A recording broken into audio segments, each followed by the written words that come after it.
right, Mike, so what are we expecting? What do you see?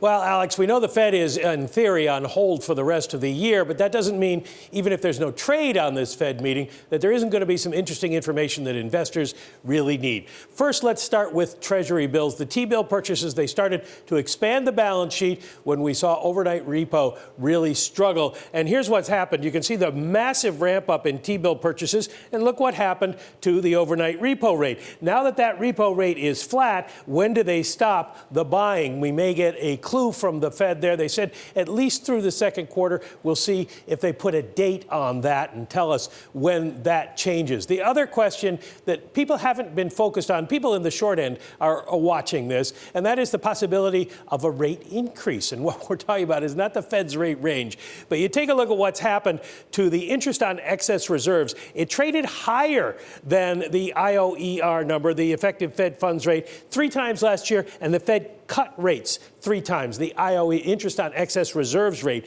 3 times. Not their range, but the interest on excess reserves number. And now we're seeing the effective Fed funds rate trade below IOER, and there's some thought they may do a 25 basis point move higher, or 10 to 15 basis points more likely, just to move that back to the middle of the range. So who says there's no excitement at the Fed? The real excitement may come in the Bank of England, which hasn't been exciting because they've been sitting on the sidelines wondering what's going to happen with Brexit. Well, Brexit's going to happen, and at Mark Carney's last meeting, there was a thought, because the economy was going down, and take a look at the yellow line here. That's industrial production, manufacturing output, really sinking on Brexit uncertainty. And there was a thought that they were going to cut rates this week. And then all of a sudden, a couple of surveys came out, the PMI numbers and the Confederation of British Industries confidence numbers, and both of them shot higher in the last week. So now there's a feeling they may be on hold. Wait to see what happens, Alex. So